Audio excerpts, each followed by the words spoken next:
Hello সবাইকে, আমি ready হয়ে গেছি। আমরা যাব জগদ্ধাত্রী ঠাকুর দেখতে, নিমন্ত্রণ আছে। ওর বাবাইয়ের অফিসেই অ্যাকচুয়ালি পুজোটা হচ্ছে, তো ওখানেই যাব। তাই বলছে বাবাইয়ের অফিসে যাব।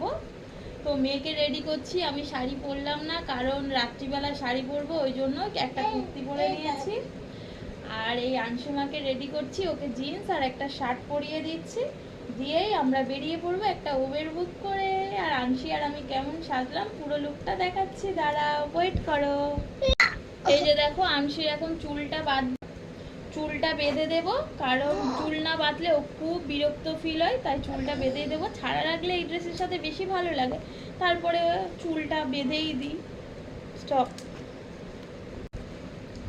চুল আজ যাচ্ছি, এত জট পড়ে মেয়ের চুলে, উ করতেই থাকে। কার্লি হেয়ার তো ওই জন্য।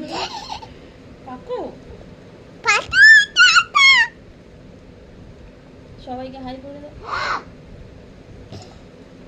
হাই, আমি তোমার বাবার অফিসে যাব।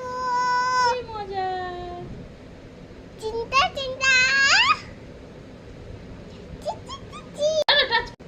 দেখো, চুল বাঁধা পুরো কমপ্লিট হয়ে গেছে। আংশিকে কেমন লাগছে দেখো। আর এই যে আমার লোক, আর এই যে আংশির লোক। আংশি আসো, হ্যালো করো, এখানে আসো, এখানে। বাবা হেয়ারটা ঘেটে যাচ্ছে, যাক। এই যে দেখো, আমার আংশিমা পুরো রেডি, আমিও রেডি। এবার আমরা বেরোবো। তো আংশিমাকে কেমন লাগছে অবশ্যই সবাই কমেন্ট করো। আর এই ড্রেসটা কিন্তু নতুন, ও ফার্স্ট টাইম পরলো, পুজোর সময় নেওয়া হয়েছে, পরানো হয়নি। আর ওই দিন যে জুতো কিনতে গেলাম, এই জুতোটাই কেনা হয়েছে। এই যে সবাইকে বাই করে দাও। Bye bye. টাটা।